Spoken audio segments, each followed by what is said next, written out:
Good evening. Welcome to our continuing series, Evenings with Sraddhalu. Good evening, Sraddhalu. Namaste. Welcome to everyone. I am Joël from Auroville. I will fill in today. Alina is not able to join us, but we will continue exploring the very interesting topic of secret of occult science. And we have received many more questions. During the discussion, you may freely ask questions and put them in the chat box. So, dear Sraddhalu, I will start with the first question from Amicus. Earlier, there was a discussion about how one could be affected by a particular vital being or sphere of influence based on an allegiance made in a prior life. In a similar way, is it possible for a vital being to possess or influence a family bloodline for several generations? It appears that certain families are infected by a specific vital or even asuric vibrational pattern that extends beyond environmental factors or close proximity. Patterns of early death, mental illness, addiction, or violence in certain families seems like a contagion passed from one generation to the next. Could this be from an ancestor who attracted or evoked that force into the genetic substance?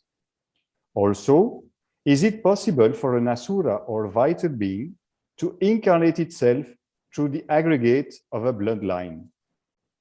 If this is the case, what is the way to disempower and dissociate this force from not only oneself, but from the entire family network? It's a very interesting question.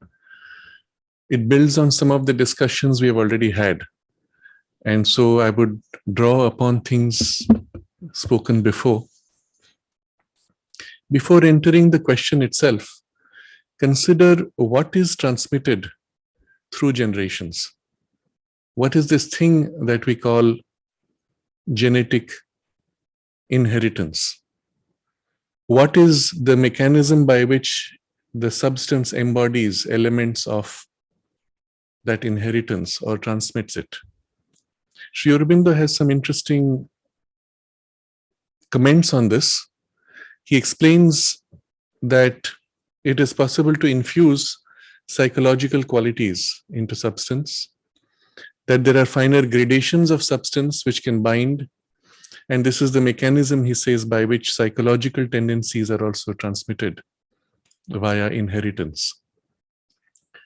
In nature's effort, this transmission is largely driven by her instincts, which she embeds into people, or she pushes those instincts to highlight tendencies. I'll just give a few examples. Nature chooses a certain space on earth where she wants to build a certain quality.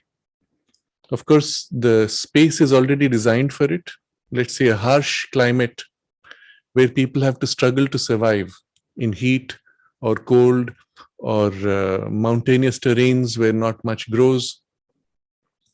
She infuses in them the hardiness, the impulse of will to become strong, resilient, to fight against these difficulties and survive. And so those qualities highlighted in parents tends to then pass on, they tend to pass on into the children and then into the community and so on.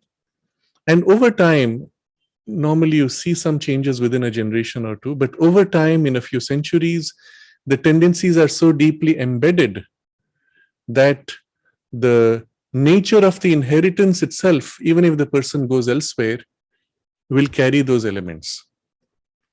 So let's say people who have inherited the strength, resilience, and fortitude of a harsh environment from their forefathers would tend to have that kind of hardiness. It may come as a cost of loss of sensitivity, for example. And so what nature would do, somewhere else she will build sensitivity. She will, of course, pick an environment where everything is abundant. You don't have to struggle. And she will build sensitivity or relaxed enjoyment or some such characteristic. And later she will get a few of these people to migrate. So either this one will go to the other place or that one will go to this place, or both will migrate to a third place. And she will create attractions between some of these types to create a new bloodline of certain characteristics.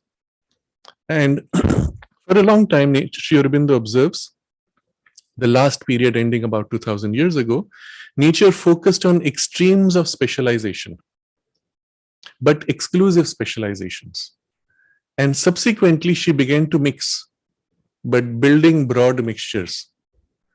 And more recently, the mother observed that nature decided, and this is in the last 100 years, that she's going to mix everything now in a very rapid way. And you see how among human beings, automatically, without any special intention, people wandering all over the world. And now you have these very interesting types who are born somewhere, grow up somewhere else, have an education somewhere else, and then go and settle and work somewhere else. And it's like 4 distinct cultural or civilizational influences which have bridged. And perhaps the parents also have multiple hereditary lines. Mother herself, as it appears, had at least a mix of 4 distinct cultural and racial types in her grandparents' ancestry. But in the final count, the particular characteristics built for the body were infused by the special concentration in the parents, in their will, in their instinct, in their priorities. And so culture here may cover many aspects, including education also. But what is the primary tendency of consciousness, which is then transferred into the next generation? We have to understand that nature is guiding this, largely. And that's the result we see in the world. In a few lineages, there is conscious intention. They realize, oh, our lineage is special because of, and then they highlight that, which is, of course, initially pushed by nature's intention, but now transmitted consciously in generations. So in many of the world's chivalrous lineages, in India, we would use the word Kshatriya. The Kshatriya is the warrior type, heroic type, and the chivalry in those lineages. That aspect is highlighted in the way they live, in the values by which they live, wherever they may be. And sometimes the parents will imprint this by making comments like, you are of this lineage, you are a Kshatriya, you are a Rajput, or you are a warrior. We don't cry on such trivial things. We do this. And the idea is, in highlighting this, that quality is transmitted. But on the other side, a soul which wanted an experience of that kind incarnated in that lineage. And so the soul quality within the child turns and is drawn to that, yes, I want to be like that. And so both ways, there is an impression of what is pushed from the parental side, but also what is received and highlighted in the imprint of the soul's aspiration. These align. And so there is a build-up very rapidly. It's not always the case. Occasionally, you might have a soul that says, I need the strong body and the strong culture, but it brings very distinct other characteristics. And at that point, the child will look at that and say, yes, but for me, this sensitivity, this refinement, that's more precious. Not thought out, just felt instinctively. And so nature builds specializations in this way. Human beings catch some of these and enhance or amplify consciously. In a very general way in India, because the spiritual ideal has been so persistently imprinted, going back many thousand years, in the character of the genetic inheritance across these very distinct types, because you have the knowledge types, warrior types, the business types, the skilled types, all the types, and many multiple intermediate variations. All of these have been infused with a spiritual influence, largely, we can say. Sri Aurobindo has a comment about this, where he says, I wanted to get the exact text, but I could not get it now, where he's speaking of in response to a question from Pavitra about Europe experimenting with planchettes and automatic writing and things like that, which are extremely dangerous because they invite vital forces into the atmosphere and even into the body. Sri Aurobindo's comment that this would be, or it may be all right, although it's dangerous, it may be all right in Europe, where the type is still very coarse, at least in that area. But he says, if this were to come to India, it would be disastrous. And he explains, the Indian type is very finely balanced between the inner world and the outer world. Very interesting comment. So what it says is, nature brought about this very fine balance. Now that balance is a strength if the goal is to integrate the spiritual with the external life. But it becomes a very dangerous point if at that point you expose that fine balance to coarser influences.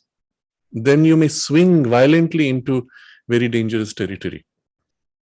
Now, all this is to set the background for the question itself, that we do inherit, all of us, certain tendencies from the efforts of our ancestors and their energies, but also we bring certain fine influences from the soul's evolution, which use these, amplify, or even oppose sometimes these influences. The question is, what do you identify with most naturally? By the fact of identification, you intensify and amplify that influence. And if there is an inherited influence that you accept and identify with, it grows. If you reject or refuse, it weakens. And although it may be there as a tendency, it need have no hold. Sri Aurobindo discusses three influences: inheritance, environment, and third, soul qualities, soul influence. Of these three, if there is a conflict, he says, always the soul influence eventually will override the others. That's the single most powerful. And that is, for us, the most important thing to recall. This being said, as I said, there are lineages which want to amplify certain qualities. And inadvertently, they may end up doing things. If in a particular circumstance, there was some addiction or exposure to violence or opening to mental illness, or certain acts were committed which were extremely harmful with strong karmic consequences. If it involved the family unit in some way, there can also be a family influence of the karmic rebound, or tendencies of the addiction which may get imprinted in that family influence or violence. And if that is not filtered out soon enough, it can get embedded. The normal view on this, which Sri Aurobindo specifically refers to in the question of certain physical tendencies or weaknesses inherited, as in the case of people who have an opening or suggestibility to certain types of nervous disorders. He speaks of 7 generations, and I mentioned this a few sessions ago. 7 generations of influence in which these things can get embedded. And the idea is, if for 7 generations we maintain a tendency, it gets fixed into the physical. But even otherwise, there's an inheritance which can be modified, but 7 generations tends to fix it most intensely. Now, this is the reason why in India, we have a day in the year when you remember your ancestors for 7 generations, thank them, and so on. But equally, what you do today, what you embed in yourself, is transmitted down 7 generations as an influence. It may get amplified, it can get modified, or even opposed, but the influence will stay 7 generations down. We see this today in experiments in labs where rats are stressed. The parents are exposed to stress. The stress is removed completely. The baby rats who have never experienced the stress are shown to have similar responses as their parents when put under the same stress. So it's as if a programming, a behavior pattern actually influences even though it has stopped in the parents. The memory of it is transmitted in what today we call epigenetics. It's not in the hardcore genetic structure, but in the way genes are activated or modified. So what is in epigenetics sustained several generations tends to get into the genetics at some point. Now, having said all this, if in a generation, in a lineage, there is a karmic pattern, and that gets further amplified, we do see results which are unusual, or we say, oh, this family has some issue. We have in India also this concept of a family deity, which is different from a divine being. Just as there's a village deity, there can be a family deity, and they will speak often of a particular form or an idol, or sometimes a temple which is associated with the family, which protects the family or helps, and so on. So yes, these things do exist. Many such things are transmitted.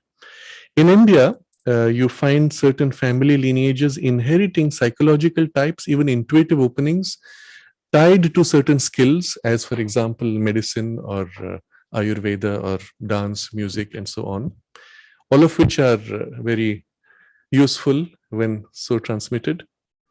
And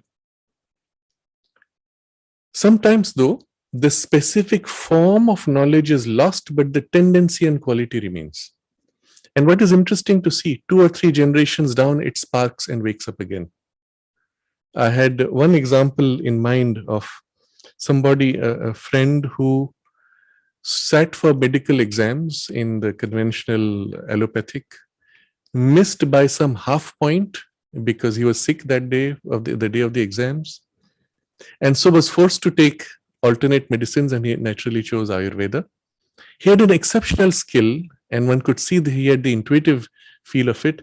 And I asked him, what were your ancestors doing? And he said, yes, they were Ayurvedic physicians. But because in the modern context, it was not so popular or financially viable, he had tried to enter the other stream. But it popped up again, almost by compulsion.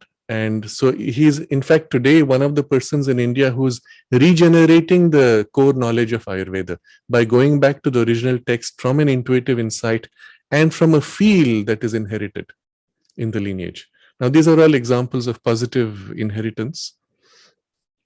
On the other hand, there could also be negative inheritance of certain tendencies, as has been put in the question, but also possibly that certain families align to deities or powers which are not necessarily positive. So they could be merely small beings with not very interesting qualities, except to just give power or wealth or some such thing in a very narrow way. Or they could open to other more broad asuric influences for reasons of power. We do see such things happening. I am not aware of such things, obviously, at least within India.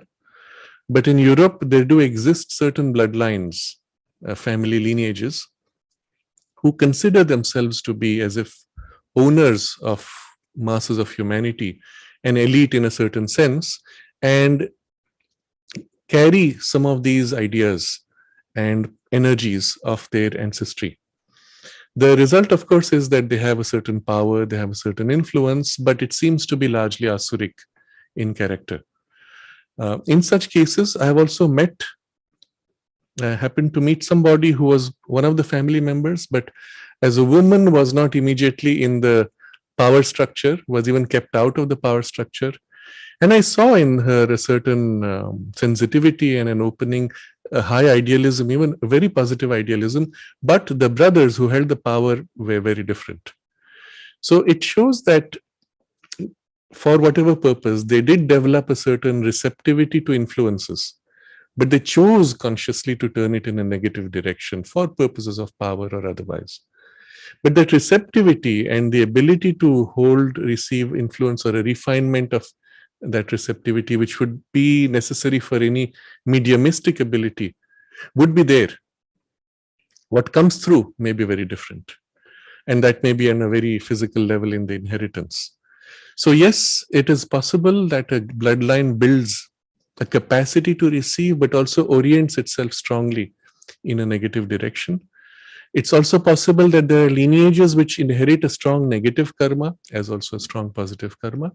And so you find certain odd patterns repeating within their family. But one is never bound. Remember, the soul's influence, the soul's choice is stronger than everything else. Even where there is an inherited collective karma, you as an individual can choose to disengage from that influence simply by choosing it and by identifying yourself with something of a higher grade. So here we come to the very same principles by which we would free ourselves from our own individual past karmas. And you will recall we have had a very long discussion about this in one of the very early sessions. It's worth going through that. I won't repeat the details too much, except to say, if you shift your level of consciousness, the karma created on a lower level ceases to affect you. Karma is not a mathematical measure, as is taught in certain traditions in which the soul has been removed from the picture. Then, of course, everything is reduced to machine. But the moment the soul is in there, the freedom is present, and you can recast, reshape, reverse, modify, dissolve karma, replace by positive karma, overcome, rise above, free yourself by various means. In that case, just as you would free from an individual past karma, you can also free from a collective past karma. There is even, one may say, a karma which is beyond family in a whole community or even for a township. There are certain things which anyone coming into that space comes under that influence. But if you are not living an unconscious life, you sense, you're conscious, you choose to identify with a higher grade influence or consciousness, while the circumstances may be subject to that karmic influence, you will tend to be automatically insulated or isolated, or a protective influence will be there equally to assist you. If you're conscious enough, it will act, you will receive, and even if there's a great harm in a collective space, you will somehow find yourself protected. Even when you're not conscious of what the influence is, if you're conscious of your relationship with the divine, that's enough to spontaneously protect you. I know of cases, for example, where just one person comes to mind. He was traveling in a bus, the bus fell off the road, went downhill. The people sitting behind him were badly hurt, the people sitting ahead of him were badly hurt, and this boy is completely unaffected. What happened? Obviously, he was under a certain influence of protection. He had grown up in Pondicherry and the ashram school and so on. So in some part, the inner being was open consciously, even if the surface personality was not necessarily conscious. Just that was enough to create a protection. So the point here is, you are not bound, whatever may be the collective inheritance or collective karma. You can choose to be free simply by shifting your level of consciousness and opening to a higher value and choosing consciously to align with this. The mistake made, and again, this is an example which, there are such examples which we see, is you have a spiritual aspiration in one part, in another part you choose to identify with certain tendencies. Either because the anger or the drama gives you a high, or you think it will give you a certain sense of power or whatever benefits that come with it. Then you split yourself and you will find yourself switching between different states, and that's not very good. It means at some point it tears you, and that's not helpful either. That's why Mother's constant assertion, it has to be an exclusive self-giving to the divine. You cannot split yourself in this way to other influences. It is also a warning which I have repeatedly mentioned in other discussions about getting yourself under somebody's initiation, which again puts you willingly, if you choose that, willingly under influence of something totally different. and it can have drastic consequences spiritually. You will recall the letter of Sri Aurobindo, in which he says to somebody who says very casually, he says, "Oh, my family asked that I should get initiation from our family guru." And Sri Aurobindo says, "When you came here, we took upon ourselves the entire burden of your karma. If you go back to that and get initiated, the entire thing will come back to you." Now, already this is terrible enough as an idea. What he's not saying, because of course it would not be a nice thing to say either, but by saying it, he would give it a much greater force, is that in the process, he would also find himself pulled by those energies, subject to those influences which would actually pull him away from the path that he had already chosen or the souls had chosen. And so one has to be very careful not to allow this kind of division.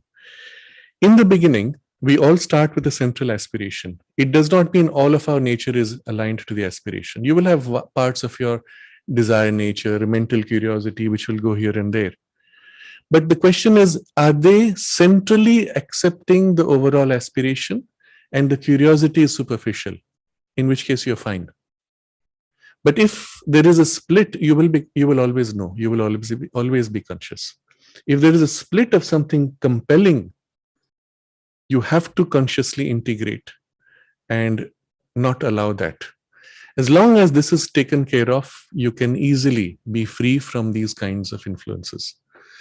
Now, there's one part to because the question has many different parts. There's one part which is about, is it possible for an asura or vital being to incarnate itself through the aggregate of a bloodline? Normally, beings which are asuric or of a high order of capacity don't like to incarnate entirely. At best, they put out some influence, which is like you might call a partial incarnation. A good example would be the medium that was Hitler. As a human being, not very capable. As a medium, excellent. Mind, not very developed, but in the mediumistic ability, he could transmit power and then specific instructions as it came for purpose of the wars, but he could transmit what was necessary for that purpose. In that case, let's say there's a family which has prepared him, and this was the case. In fact, he was part of an occult community, and the one who was the master of that occult group actually had announced about 10 years before Hitler became famous that this man will be one of the greatest figures in history, because he saw the mediumistic ability, but also the alignment to the power that that occult group was invoking. And it was an asuric power. So what can happen now? Here it's no more a question of bloodline, but of a group trying to open to a certain energy like this and then transmitting. So here you see the transmission is much stronger. In the phrase in Sanskrit would be Manasa Putra, that is mental child, as distinct from biological child. So yes, in a biological tendency, a propensity can be transmitted, but much more powerful in psycho-spiritual affairs is the transmission in the mental, let's say, mental children, or those into whom you transmit a certain idea or a force or a power of inspiration, positive or negative, it could be. And so those are often far more effective. What happens in practice, it's not so much about bloodlines, because even in bloodlines, you have no guarantee of what kind of soul will come or what orientation the child may have or capacity or lack thereof. So often they will have many children and they will pick the one most suited for that purpose and thus transmit certain aspects, whereas others are allowed to take up relatively minor roles. But more commonly, you pick somebody who would be more suitable for the lineage, and that becomes the inheritance that is passed on. So very rarely will you have a single being trying to incarnate like this. I don't even think that would happen. If at all it happens, there would be very low-grade beings, and then they're so destructive that they don't last. There's nothing worth transmitting left. So rarely will it happen. I'm saying rarely because I can't think of a situation that I can recall in all of the history that we know of where actually such a thing happens. But tendency, opening, in a collective, which could be family or larger or multiple families, yes, those things might happen. Again, there are always exceptions, and there are always the rebellious ones, because nature is also trying to push positive directions and bring corrections. Soul aspirations will also overcome. All these tendencies which choose a negative line will be contrary to the soul. Hitler's soul, for example, would have never accepted this. For this purpose, the soul soul's influence had to be subdued or overridden by some other strong passion, desire, ambition, or such. But the moment the soul influence is there, it will always try to reverse such influences. So yes, potentially possible, but very unlikely that it actually incarnates in a line.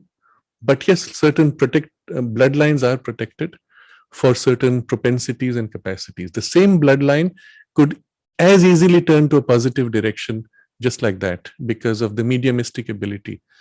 And at best, there would be a strong negative influence by habit, which can be overridden by the conscious choice. So, in summary, I think I've covered all the elements of the question, but in summary, the soul power, the soul freedom and influence is always far more powerful than all these things.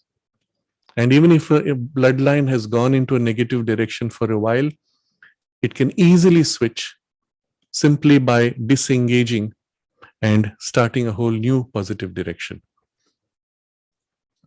Just quickly look at some of the questions from the chat box.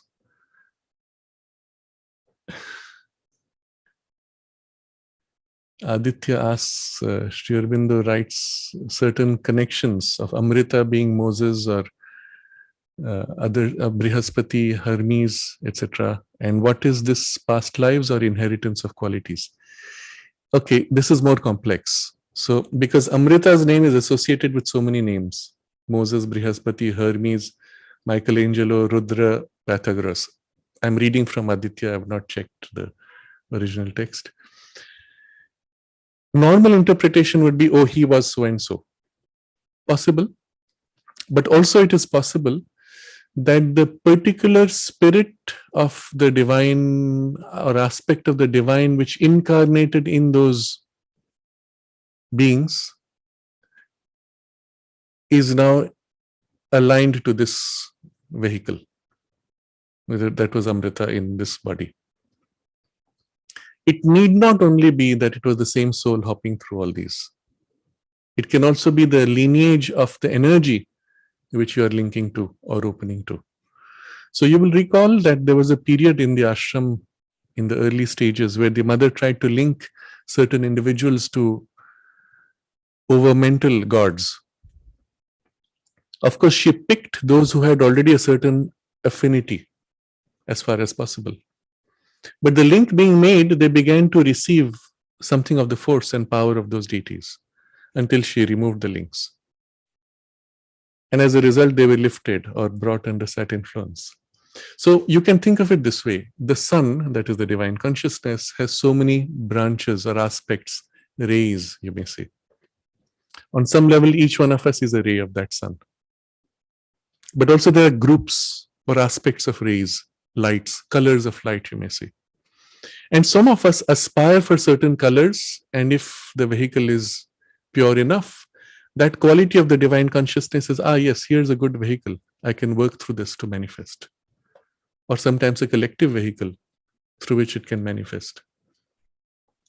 And so it's possible that Amrita had a certain opening and Sri Aurobindo or the mother consciously linked to that, or those energies spontaneously found in him a receptive vehicle because of the soul alignment, or it could be he was incarnation or partial incarnation. Can't say. So in answer to the question, was it incarnation or inheritance of qualities? It could be either or a mix of both also. And so one has to be very careful about exclusive identifications. It would be wrong to say Sri Aurobindo's soul incarnated as Pythagoras. Sri Aurobindo, as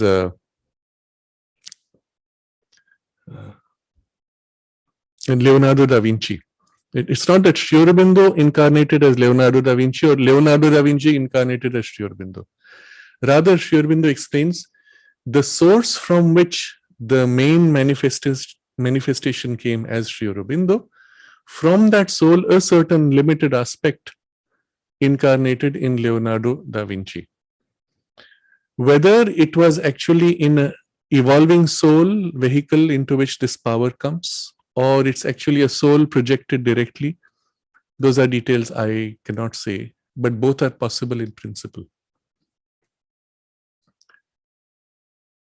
Okay, somebody is asking about occultism in relation to art and music. I think that will be the next question. We will come to that. Linda, I learned recently that a young man committed suicide. The action seemed totally uncharacteristic.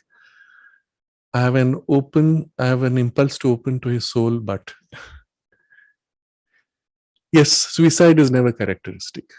Even the tendency for suicide, even when someone repeatedly gets the suggestion or idea for suicide, it is never characteristic of the soul or even of the personality. It is an influence from outside, which at best might persist. And mostly the reason for the persistence is because the person makes the error of identifying, saying, I have these thoughts, I am feeling unhappy. So I would go so far as to say, and this is for all of us, if ever you have unhappy thoughts, and even if it doesn't go in the direction of suicide, just unhappy thoughts or depression, tell yourself, if you can remember at that moment, we tend to forget, tell yourself, this is not my state. This is not me. This is not my truth. It's an external dark influence, not me. To the extent you've identified, of course, it's yours, but then it was never yours to begin with. What am I? Turn within, deep within you, even if you don't feel it. Know at least in thought. If you can feel, then feel. Know yourself in relation to the Divine Mother as her most treasured, special child that she has nourished across generations, across lives, to build you, bring you to this, and for a possibility which is of an extraordinary, divine, creative future. That's you, that's your soul, that's the potentiality that you're meant to incarnate. In comparison, this darkness, this heaviness, this low, whatever you may think, feel, or be carried away, is not you. If you can feel this, allow this to glow out, spread slowly, and the darkness will dissipate spontaneously, effortlessly. Rather than fighting the darkness, focus on the positive. Or at the very least, in the extreme of the darkness, forget yourself, watch a nice movie where you forget yourself, but something nice which is somewhat uplifting, even if it's exciting, but which breaks the pattern of darkness. Then turn, bring this, and let it radiate. So yes, the suicide is never characteristic. It was always from an external influence. How to open to him?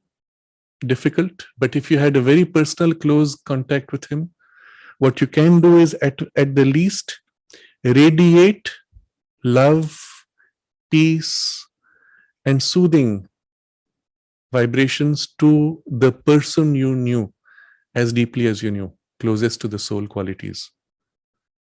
And if the person was very close to you, you can envelop with that vibration as if you're holding him in your arms or in your consciousness to give that peace and nourishment. If you feel very close, depending on the level of intimacy, you can also transmit a message, holding, not in words necessary, even if you use words. It's the feel and the idea. Whatever has happened was unfortunate. Here you have to prepare for a new life without allowing this to happen, and help him to make the transition, to let go.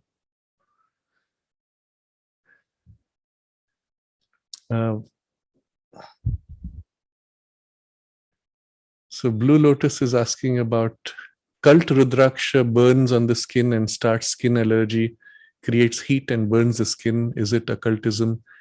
Could be, I don't know. I had an interesting experience with somebody who had come here a few times. And then one day she said to me, I have finally found my guru.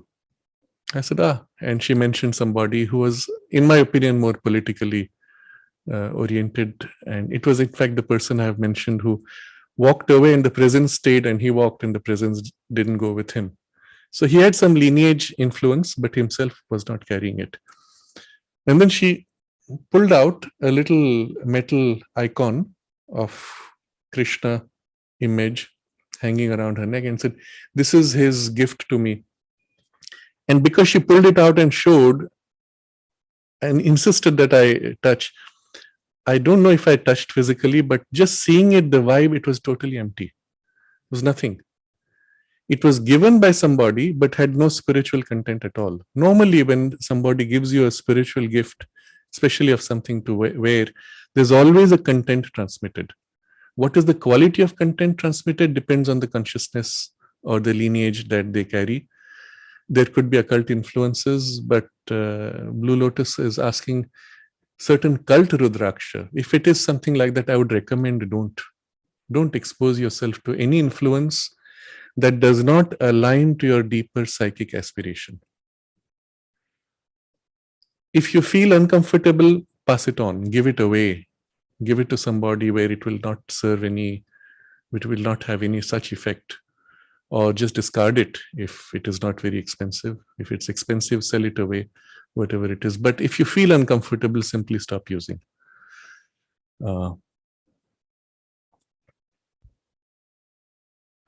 Mukta's question, would it be most helpful to aspire alone that the mother chooses the higher qualities to infuse in your being, or to consciously aspire for specific qualities that you see fit?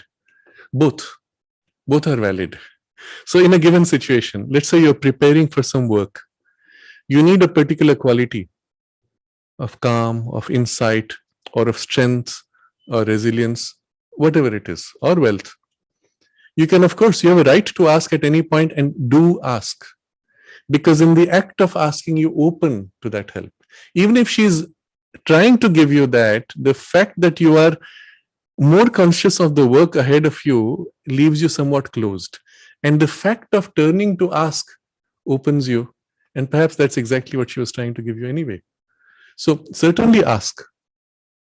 But for your life's general purpose, what you will ask will come from something much deeper, from the soul's aspiration. And the soul's aspiration she is already conscious of and already assists in giving. When you become conscious in your mind and your emotions, it helps to complete the link. Otherwise, there's a soul aspiration, the mind has a different idea, the emotions have a different idea. The help then does not find a very receptive vehicle. Ideally, our entire personality should be aligned around the soul aspiration. Then, of course, the transmission, the reception is completely smooth, direct, and all influencing. Yes. So certain cults are selling energized Rudraksha. I recommend simply give it away or sell it off. But if you've spent a lot of money, sell it off or just give it away to somebody who will value it for itself. If there's something negative, I would even say, put it into water. Let it go away. I'm tempted to share an odd thing which I had seen. I was going to the ashram dining room. Coming back, I saw one of these women who do this little type of magic. They often go with a wand, black colored wand, and sometimes they look at your palm, tell you your future, or do little magical operations to free you from problems and so on. Typically the type, where they put little lemons under the wheel of a vehicle to ward off evil eye or disperse negative energy. So this woman was walking and there was something odd. And then I had gone across. For some reason, I turned and looked. I found that she had placed a lemon in the middle of the road. She looked all around. Nobody was watching. She placed it. And then she went and sat on the side of the road, watching the lemon. So I said, okay, this is interesting. Let's see what happens. So I had already gone a little further. I turned around and waited and watched. One car passed by. It missed the lemon. Second car. Eventually, a car went in which the lemon got crushed. At which point she was satisfied. She got up and walked away. So what she had done, she had obviously done some little ritual to free someone from evil, to ward off some negative influence, which was then brought into the lemon and then put on the road. So the whole experience, the way I felt, I tried to feel what was really happening. the whole sense of it was the road represents the flow of life. And into that flow, it's been thrown. You see, symbolically, often this is for us the river, or the ocean becomes symbol of the one that is all. You put it away into the ocean, put it into a river, or in some flowing water, the energy is carried away. So it struck me at that point. The question to me was, is that negative energy now going to hit this guy whose car went over it? And the feeling was no, not necessarily. It was rather, it was caught in the flow. And maybe it is dispersed. The energy is dispersed into the flow. And of course, the car crushing it completed the physical part of the dispersal. And that was it. So I think we can go to the next question, Joel. Okay, thank you. So we have a question from Trinetra. In a talk by a well-known former Satanist, Mark Passio, he mentioned a sort of theatrical performance known as psychodrama, which is used as a powerful means to utilize magical energy to effect a change, sympathetic magic. How does it work? Also, in the Shaiva Agamas, importance has been placed on dances, natya, as a means to direct energy and appease gods. Abhinava Gupta also gave importance to Natya Shastras. Nowadays, the Natya have lost its miraculous touch. How to bring this back? Thus, Auroville and Ashram have a theatrical team to develop this. It's a very interesting question. And before entering it, Trinetra is quoting from one former Satanist, Mark Passio. I have no idea about him, but I think Joel has seen some of his videos. Maybe you can share your observations. Yeah, it's true. Actually, a few years back, I watched a few videos of Mark Passio, former Satanist, and he does PowerPoint presentation quite elaborate. And I found a few things very interesting. First, he was saying that at the top of those organizations of Satanists, the higher rank didn't especially believe in higher beings or Asuric beings, but they believed into being some kind of aggrandized egos.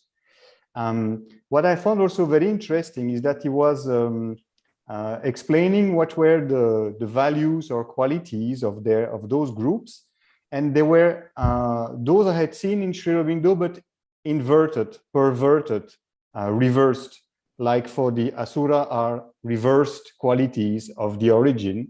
And I found that quite interesting, and I had a feeling he had caught something true. And now regarding the character himself, Mark Passio, what I did remember is that though he sounded authentic, he had a tendency on his own to become very angry and upset while explaining things. And I had the feeling that he was not fully free from those influence or those habits or those behavior that he had been caught or educated or participated before. That's it. That's very interesting. So I found these observations also interesting, and I want to comment on this, that I won't recommend to watch such people, because as Joel observed, the anger energy which was there is the quality of energy which he had learned to receive for purposes of the satanic practices. And although he has stopped those practices, or so claims, and come out of that whole thing, the influence under which he came and the imprint it has left in his personality is still there, and he has not become free of it. And so when you watch and listen to somebody like that, one tends always to identify a little bit, at least. One tends to pick up those energies. So because the name has been mentioned, normally I would have edited out the name, but because the name has been mentioned, some of you may be tempted to want to watch. For those of you who are not interested in going too much into the technical details of these things, I would recommend don't expose yourself. Rather, expose yourself to things which are uplifting and purifying influences. For those who want to understand more about these kinds of things, yes, it may be useful, but keep a poise of detachment when you listen to such types, and know that if you feel in their energy something uncomfortable, at least within your consciousness, dissociate from that quality. So this is just as a first quick comment. Yes, so theatrical performances have been used throughout history in all the ancient cultures as a way of embodying, invoking certain energies. Now, I would like to use the word divine, but it's not always necessarily divine. But the idea is it is embodying, incarnating during the period of the drama. It was so in ancient India, and this is the basis for the entire science of the Natya Shastra of Abhinava Gupta or others, Bharata, who has his own teachings. But the concept is, okay, I'll just come to that later. In all these traditions, the attempt was to link to something which is able, which you can as if transmit as an experience. In India, the priority was of a more spiritual kind, consciously.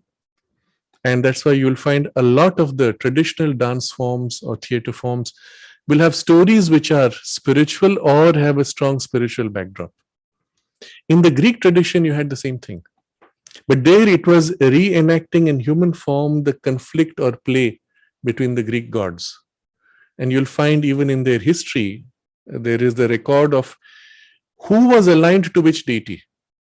As for example, in the legend of Troy.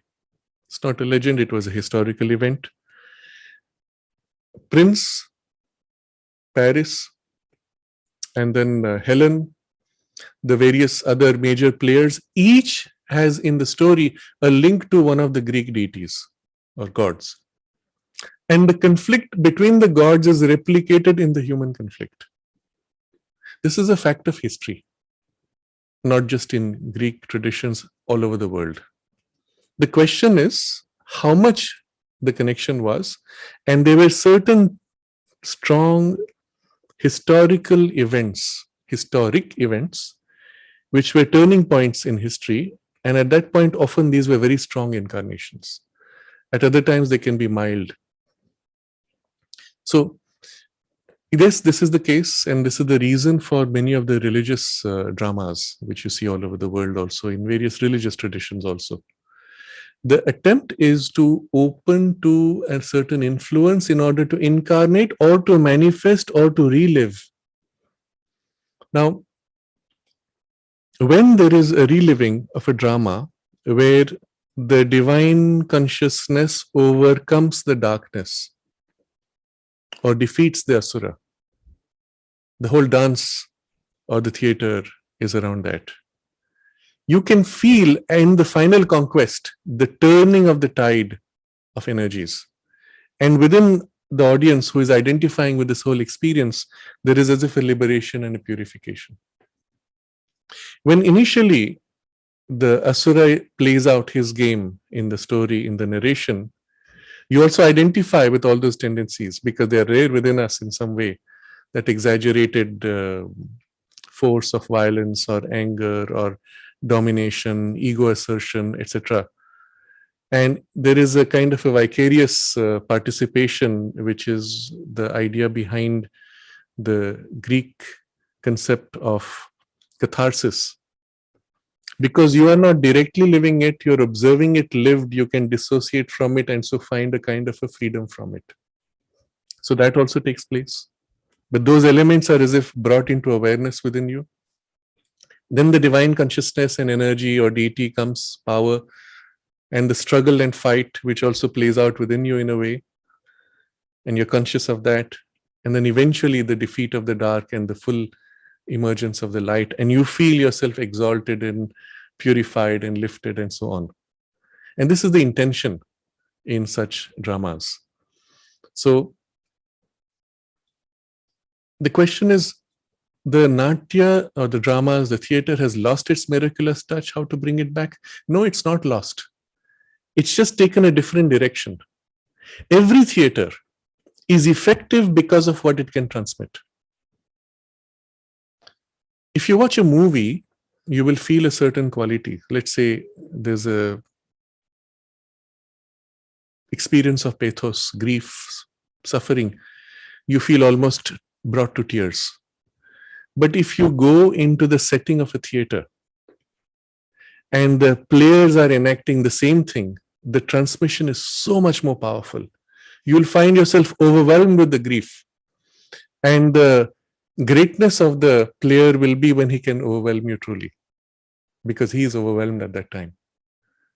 So he's incarnating that experience, transmitting it to you, you feel overwhelmed. The question is, where does it lead eventually? Does it eventually lift you in consciousness spiritually? That's not so common nowadays. But theater is not interesting unless it has this power to transmit. So I will say the miraculous touch is there, but not the spiritual touch necessarily. Rather, if you see in the last 10 to 15 years, particularly since 2005, a very strong tendency in Hollywood and various other spaces to bring forward the dark and glorify the dark.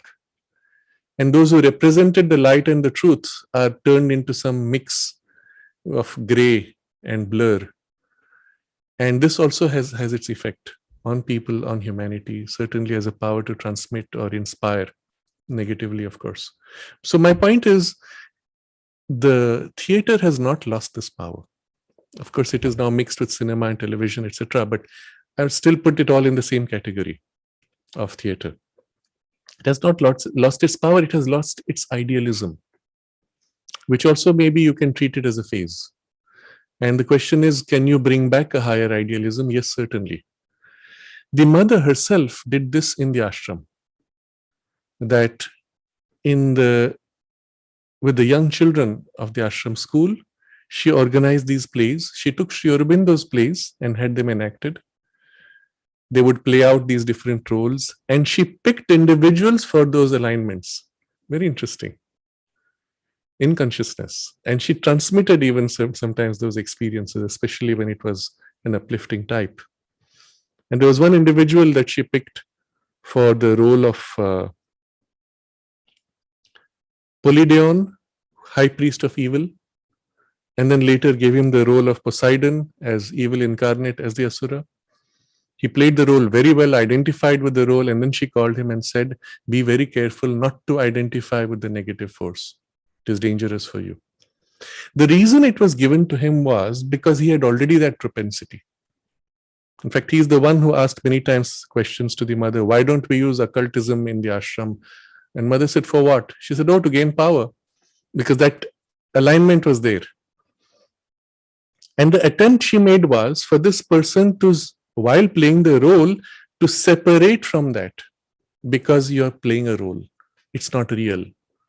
So here I come to something very powerful in the whole nature of the Natya Shastra, the science of the theater, that it can be used for the performers as a way of a spiritual growth also. Of course, when you embody something uplifting and positive, there is a positive result. But even when you embody other characters, extreme negative or also any intermediate variation of various emotions and human experiences, and they describe 9 types of experience of emotions, Nava Rasa, the 9 streams of quality, by combining which you build the full range of all experience. And so for training purpose, they had to master all of the 9 separately. And then, of course, everything else is formed as a blend of these 9. Into this, of course, within this is a profound psycho-spiritual truth.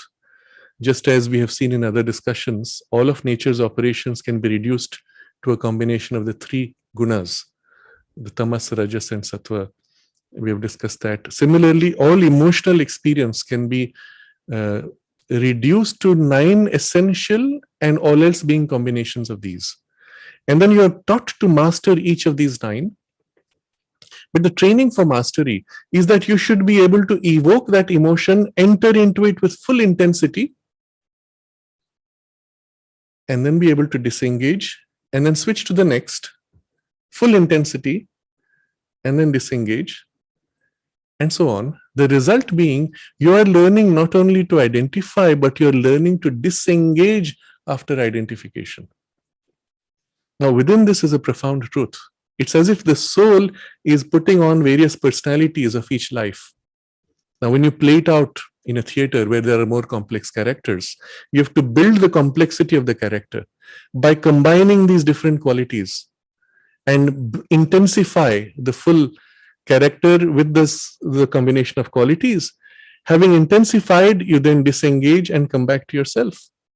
Or now, for the purpose of training, you're going to play a different role. Or in the more difficult types of theater where a single person is narrating a complex story, you play the role of Rama, divine incarnation, and then you switch to the other side and play the role of Ravana, who is the incarnation of the Asura. And in both sides, you have to bring out the full radiation of those psycho-spiritual qualities. And you have to do it consciously, switch between these. What happens then? Like the soul who takes on various personalities in each life and absorbs the essence of it, moves on to the next. You, in a single lifetime or in a single hour of performance, are identifying with several lives or human experiences of lives. And then, while disengaging, an imprint remains, which is the essence of it, which is useful for you. If you are conscious of yourself and come back to your center, it's as if you're growing the equivalent of many lifetimes of experience in a way. So the deeper spiritual purpose was for this, not only what you receive, but to be able to identify or create, but then disengage and therefore separate from your nature, or be able to shape your nature as needed for the soul's freedom or as demanded by the circumstances of life. Life itself now becomes your theater, and your surface layers of personality are becoming now the plastic molds for a free expression of the soul's qualities. So if combined with the spiritual training, it can be very useful to mold and plastify your surface personality, which otherwise is quite rigid and bound in blocks. Fascinating idea. And if we could teach theater or bring the theater training with this intention, it is actually a great help to make your personality more flexible. So yes, Mother did this in the ashram within the limits of what was possible within the time that she had and the vehicles and their capacities. But she also used it as a way to incarnate by aligning to these higher powers and playing out their game in human lives with the eventual victory of the light over the dark. As far as I am aware, this is not being done with the same conscious awareness, but in principle, we could do it anywhere. It depends on the individuals and why they do the theater. But here you have a background of how theater can be used for spiritual purposes. It does not mean that you have to enter the theater itself. The principle can be adapted to your own life. Observe a rigidity of your nature, either inability to express certain qualities of consciousness, of emotions or states, or sometimes even a refusal. And then observe why, make the necessary corrections that you should be able to express what is needed at that point, and then refine and uplift. And this movement of refinement is what purifies your nature and turns it upward for its spiritual capacity. And so again, drama allows this because of the cathartic effect of identification without it being real, allows you to refine and lift. So in the greatest plays, even when the performer plays the role of Ravana, the refinement of the experience that is brought, even in the arrogance of his aggrandized ego, the way the performer is able to express skillfully with fine nuances the power of the aggrandized ego. And those fine nuances are the refinement. It is amazing. It is amazing to see when the master players do this. And yes, that gives you then the power also. You see, every quality of emotion or consciousness has its essential truth. So the aggrandized ego, with the distortion of the ego, is a distortion, but the power amplified behind is still a truth. And so the ability to amplify power with this full refinement of skill and sensitivity and transparency of consciousness, you would develop by playing that role without identifying with its darker side necessarily. So I think that broadly covers the use of these things for this purpose. For coming back to the first part of the question, theatrical performance for a magical effect, yes, it has a magical effect on the audience because of the identification and the transmission. What you see today, though, as I said, the idealism is lost, but you do see deliberate negative messaging and magical influence. One of the most common, which is not seen in India at all, but which is very famous in the United States, I think even Europe does not realize how powerful this is an annual event called the Super Bowl.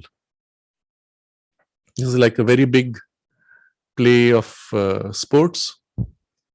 But before, in between, and after the Super Bowl is a huge amount of,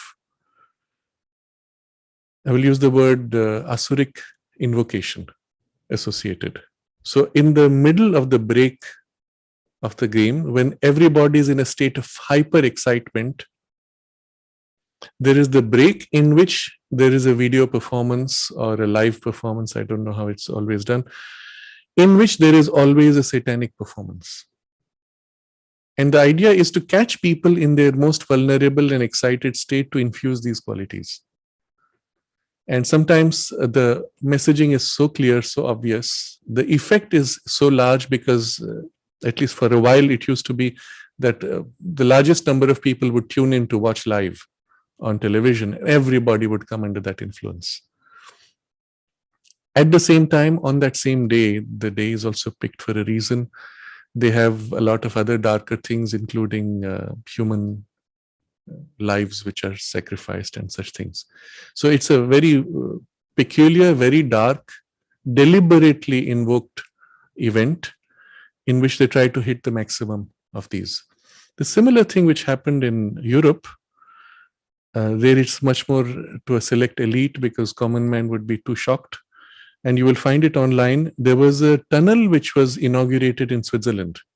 It was supposed to be at that time, I think, the largest tunnel. And for purpose of the inauguration, all the heads of state of different countries had come. And what they watched together was a satanic performance, where everything was done with a negation, people dressed in satanic forms performing, and the clock going backwards, all kinds of... If you know the symbolism and the messaging, you can see very clearly what they were doing. But it was not broadcast to the masses.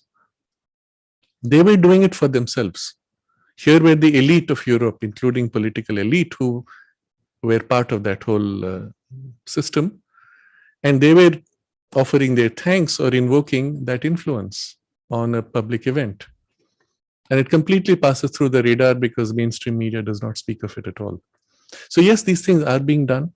There are deliberate attempts to incarnate all kinds of negative influences, and they will do their part. What are we doing about it?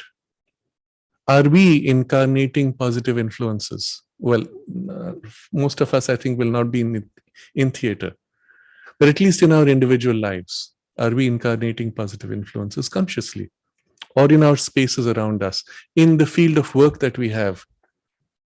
Do we start, even if you're in an office space, your day with a conscious invocation to the divine presence? And if you do, is it limited to just within you?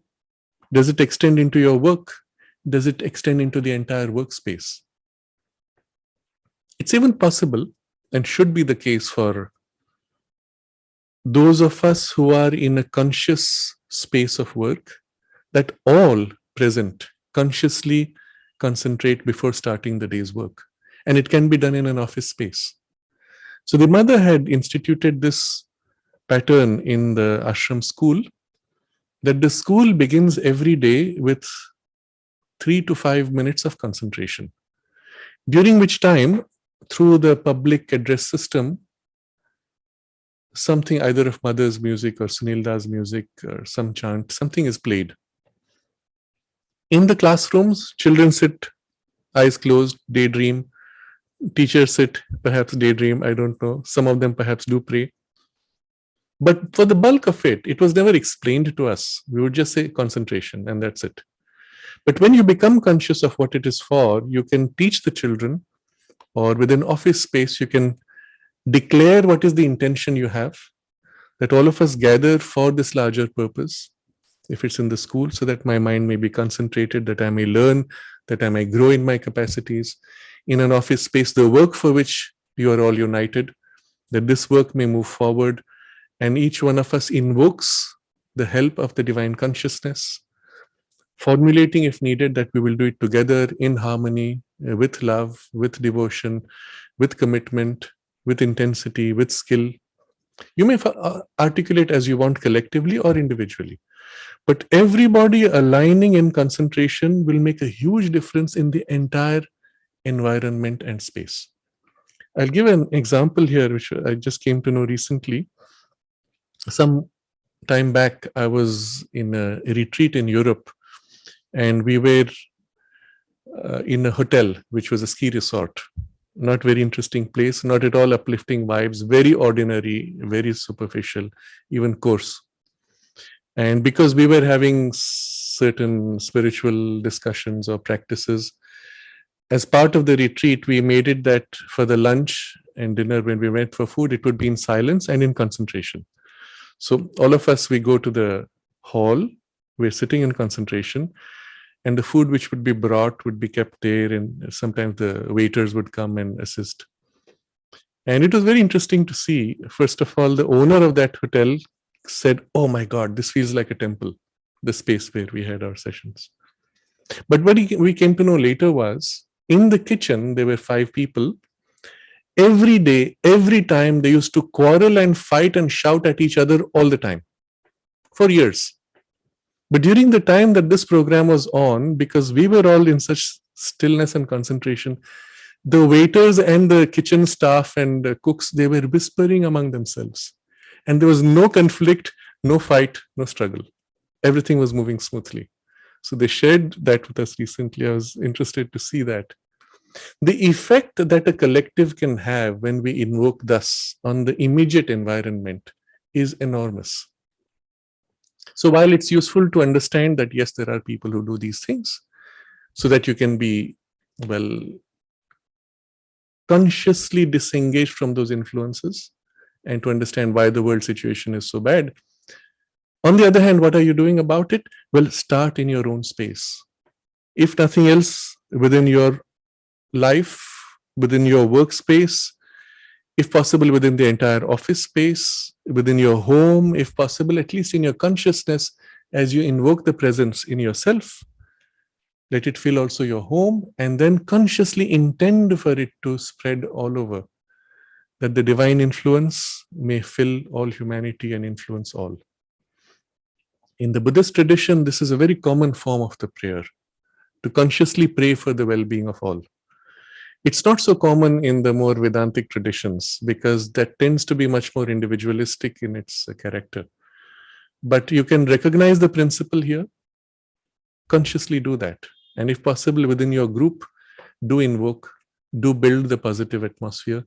And to the extent within your consciousness, based on what we have discussed, work consciously to plastify your emotional nature also. There are exercises, I won't go into that, but I think this covers sufficiently the question itself. I will just see if we have anything else in the chat box. Joel, if you want to comment, feel free.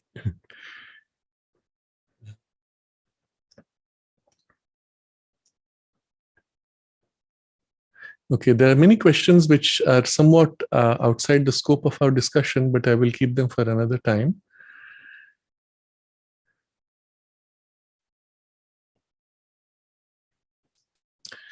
There's a question from Rohit about Paul Richard and his purpose in Mother's life. Rather, Mother spoke about this in other ways. She said that in her physical lifetime, she came in touch with many of the vehicles of the 4 main asuras. You see, like I said, they don't incarnate fully, but they have partial incarnations. Sometimes they are tied to evolving souls. Sometimes they are not so. But mother says she was brought in touch with all four of them at various times, and she worked to transform them, to turn their allegiance from their own ego to the divine, to serve the divine. One of them, she said, agreed to be dissolved into the divine. Another one agreed to turn to serve the divine. Two others remained. One of them had as vehicle this person, Paul Richard, that she accepted to marry. There was a technicality for his divorce. He married, I think, 5 times in his life. But there was a technicality for divorce for which he needed to marry somebody, and he asked the mother. And normally there was no reason for her to accept. But in this case, because she knew who he was, and it would be an occasion for her to be able to work on him to turn his allegiance, that she accepted to marry him. She suffered enormously physically. He used to harm her physically, including, as you know, there's the incident where he tried to strangle her and so on. But she did what she could to work on him. And that's about it. The point is, because of the nature of her work and the power she had, she even brought some of these Asuric beings into the ashram so that she could, she said, prevent them from doing more damage in the world. Of course, within the ashram only she could contain them, and it was her power that held them in check. But it also made things very difficult.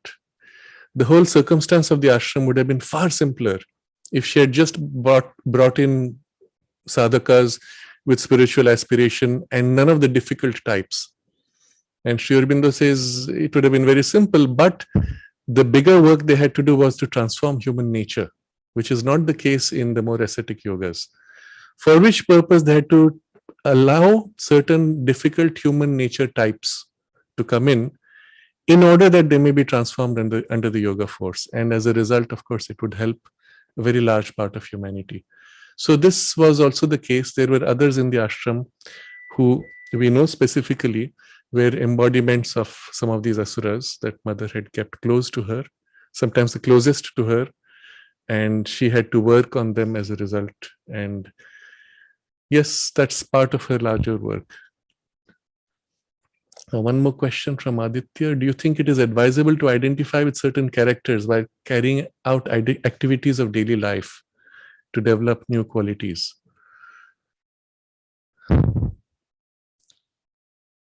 It depends. It's one of the forms in which one could develop a certain quality. So in certain types of training, you are asked to remember somebody who is an exceptional representative of that quality. And so in the remembrance, it's as if you hero worship or adore that quality in adoring the person. And in remembering, it's as if you get inspired and you receive that quality. Yes, there are ways you could do that. In more superficial form, in business practices, sometimes they ask you to remember a good example, let's say, of courage. So you think of some business person who was an example for you, and you think of them and think of what would they do in your place. Or you remember them and identify with them and then do as if they were doing it, or you are doing as them, and so on. So they are all methods of identifying basically with a person or with a quality, and it's one way to do. From a spiritual point of view, it's not the best way to do. For a purely superficial external skill, you may use it. But from a spiritual point of view, I would suggest rather aligning with the one consciousness which is infinite quality. In Sanskrit, ananta guna, ananta, unending quality. But infinite is a too limited a word. Unending conveys better that the potential that can unfold is unending in diversity as well as in amplitude and in variations. What is that? There are two ways to view it. One is the deepest truth of your soul, your psychic being, in which all that you are meant to be, all that you can become, is already held in potential, as in a seed. And so the exercise here would be to consciously deepen concentration in the core of your aspiration as deeply as you can. Immerse in it, and from the center of that aspiration, gently turn to express and flow out into that form of work or that role or that activity. And flow out and then let it carry you. It's not that you come out and then you fall back into your hole or limitation. You let it fill and you let it flow and carry you, and the work gets done. The advantage of this is that it will flow without conflict, without distortions, as far as possible at least. Whereas when you think of somebody else and absorb what was theirs or try to imitate or convey that, there is always a mixture of their limitations also, or the distortions of their personality, which also tend to be carried through. Here it is you purely and the true you, and that flows smoothly. It may not be the best way to initially find power aspects, because when you start amplifying, you tend to distort. Power aspect you can more easily get by imitating somebody with power, but it will form distortions from the beginning. And then your soul quality trying to fill will have to undo distortions which you get. So from a spiritual point of view, start with this, do not do the other. Let this fill you. And then when it comes to certain power aspects and others which are not so natural for your, let's say, core temperament, allow it to grow.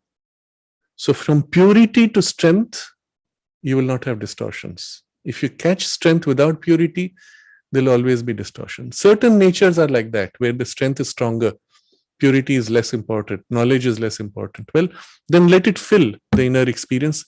Allow initially whatever limited distortions, limiting it as far as possible, keeping the focus on the purity of the influence, and then allow that purity to dissolve the distortions. This would be the way you would work best. So this is one way. The second way of Ananta Guna, the infinite potential quality, is from the source directly. You see, already your soul represents a certain line of development. And although it has all potential, it has already chosen a certain line or form. To that extent, this makes you perfectly a representative of what you are. But sometimes the situation demands more than what you're capable of, or what is part of your immediate or long-term development. There, this higher opening is easier.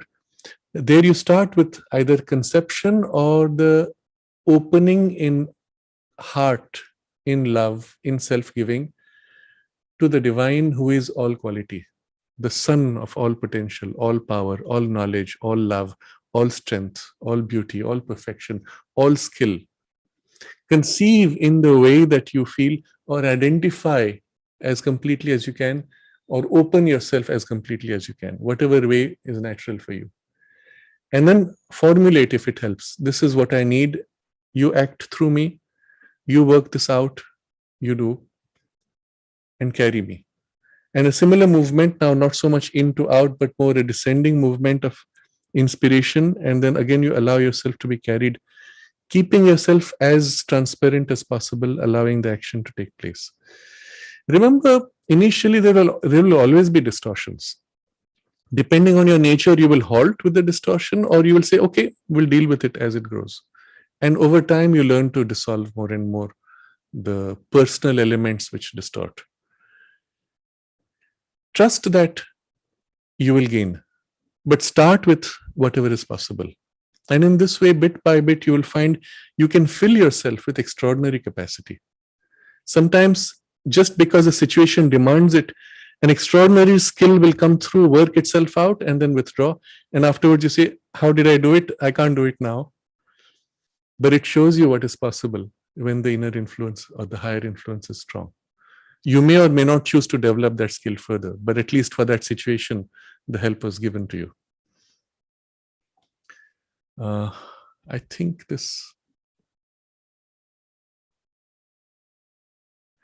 For someone who is in theater, music, and arts, asked by Furmo 4, how do you suggest they navigate this dark world? How does one make a living in this profession?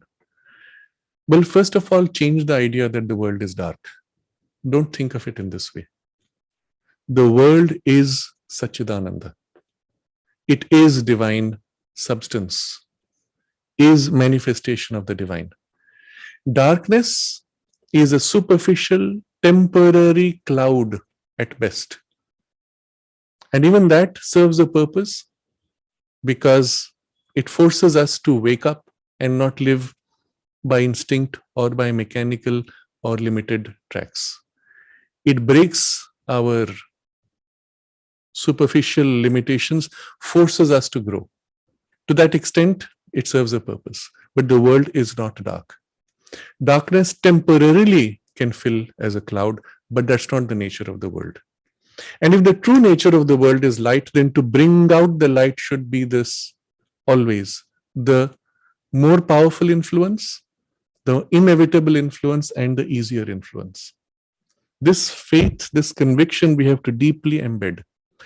One of the greatest tricks of the Asuric energies is precisely to give you this illusion that the work is dark, that the world is dark and they are stronger. No, they are weaker. They are more skillful in deception, that is all. And one of their deceptions is to give you the illusion that they are stronger. To the extent that you submit, to the extent that you live mechanically, instinctively, or somnambulistically, that is half asleep, they can play you because you let them play. It's not that they have greater power, it's because you let them play. The moment the inner light begins to shine, even reflecting through the mind and the intellect and the conscious choice, they can't influence you so easily at all. At best, they can throw suggestions, you can refuse. They cannot compel you. When the mother had gone to Theon in Algeria to study occultism with him and his wife, when she first went, in those days, you had no easy transport. So he has taken her in the car and he brings her to the house. And as she gets down to the car, he says to her, "Now you are entirely under my control. Aren't you afraid?" First thing, asserting his power and domination. And as you know, he was one of the Asuric emanations. Mother said, "No, because the divine is within me." And immediately he became white and weak. This is the nature. Immediately, when the divine light shines, immediately everything changes. This is the true relationship. The darkness has no real power other than to be able to play a skillful appearance. I share another example, and this will be very powerful also for the example that it conveys. This was narrated to me by somebody in Orissa, and he comes from a lineage of priests. And one day somebody who was kind of a friend to him, who was involved in some low-level magic, invited him to his house and said to him, "I can invoke Kali. I am so powerful." You see the distortion. He thinks he is powerful because he can invoke. Okay. Not realizing that he's a puppet. But he says, "Let me show you." So he takes him to his room and they turn off the lights, and then he does some invocation. And this man narrated how, when the invocation went on, suddenly he heard and felt in front of him as if somebody jumping down, feet, strong feet, a thump of the feet, and then the rapid breathing of very powerful and terrifying presence. So first he experienced a little fear. Then he said, "No, why should I be afraid?" So this is where the soul quality comes. Why should I be afraid? And then he turns to this presence before him, hands folded, bows down, concentrating not on the presence, but on the divine who is within, and says, "You too are an embodiment of the divine, and I bow down before the divine who is within you." And genuinely, his concentration on the Divine Mother, he bows down to the Divine Mother who is within this. Immediately, the whole thing stopped. And there was clarity in the presence. The friend who had done the invocation then got up, switched on the light, and he was extremely angry. He didn't know what had happened, but he found that thing was gone, and then refused to talk to him afterwards. The principle here is very simple. Even within the most dark, the most confusing appearance of things, at the core is the divine light, and it is to that light that we concentrate. First of all, within us, and then into each circumstance, invoking that light to shine forth and relating to that presence. And the darkness will pass. So I'm actually diverting from the question itself, but first thing, recognize that this world is not dark, it is light first. Darkness is a superficial coating which will be dissolved by our concentration on the light. But then the question, how do you navigate in this world, in the profession of theater, music, and arts? To the extent you have a choice, well, choose. Where you don't have a choice, find that which is within the role you play, the strength, the positive, the growth, the aspect which is relevant for growth of consciousness. Play the part, but disengaging from the distortion and recognize what is the truth of it. As I gave the examples earlier, there's always a truth principle behind every role, every aspect, every experience. And in this way, well, it's a murky domain because more and more people are in a confused state. But equally, you can create a positive domain in the theater field. One such was an extraordinary woman called Veena Pani Chawla, who created this space in Auroville or near Auroville, Adi Shakti, where she was one of the very famous choreographers or theater directors and artists from Bombay. She came here, created her own school and built around that. And so if you start doing something like that, build a core team where you begin to manifest something different, bring a different kind of power and expression in the drama, the message, and in the aspiration that is transmitted. And I believe if you start doing that, you will find a greater number of audience will come for this. You have to find the right way, the right combination of how to make it interesting. But you'll find a greater audience will come because, in fact, everybody is seeking something uplifting. And the moment you start this, there'll be also the higher forces which will come and say, finally, we have found an instrument where we can manifest something beautiful. I met some couple of years ago, somebody who was in the cinema industry, and he had invested in one of the companies, I believe it was Lionsgate. And one of their intentions was to create cinema which was different, which had something more uplifting and beautiful.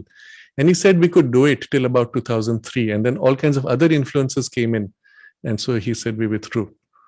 But yes, it can be done, and you must be one of the vehicles for this, isn't it? And that's what we are here for. So I think that would cover the theme for today. And although we had a closing question, I think this would be a good point to stop. Let me just review a few important principles after all that we have discussed. The divine presence within you, the freedom of your soul, and the divine presence which is always above you, presiding over your destiny and protecting you, and the divine presence which is immanent in the world. These are the reality. All else is layers of phenomena.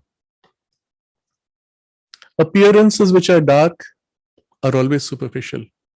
Even when the darkness is deep, it is only a skill which is deep, a skill of covering which is deep. The truth is, even the layers of deception are made of the light, because there is nothing else other than that, isn't it? And so our concentration should always be on this. And by concentrating on it, you evoke it. By concentrating on the dark, well, you give it power, you give it strength. So within you, strengthen this conviction. Let this be your deepest faith, and then activate it, manifest it in your thinking, in your feeling, in your relations, whatever the appearance of circumstances. And even if things look difficult, well, it's only a question of time. Once we start the positive process, it's only a question of time. More or less is not important. The fact that we take a positive step every day, that is all that matters. And when more and more of us individually and within our spaces, we begin to bring this influence, the action from above also becomes amplified. Because the divine finds instruments, centers of light through which this work can grow.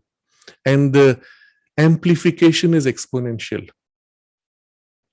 When one center becomes two centers, the power is not twice more, it is multiples of twice more.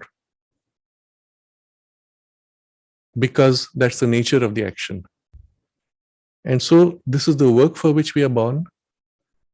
Not only our individual growth, but our collective evolution. And this is what we have to do. Whatever appearances may be, know that it's only a screen and an appearance. There's a greater power and a greater truth and a new world based on a new consciousness, which is already here. It's not waiting, it's already here. It's only waiting for its exterior means of manifestation. But on an inner level, it is working, it is pushing. It is because it is pushing, external circumstances become more intense. If it was not pushing, it would not be intensity of pressure. It is pushing and it is more powerful. It could overwhelm everything in a single go. But it does not, because that would destroy the forms which have been built, which are needed for the new manifestation. So it has to go slowly, waiting for these focal points through which to act without destroying the forms. Once you understand this, the whole vision of the world changes.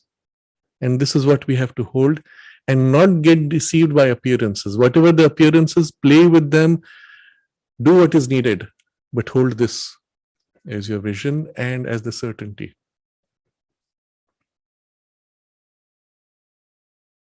Remember to consciously call for the qualities you need and for the help you need. Because in the act of calling, you open and receive.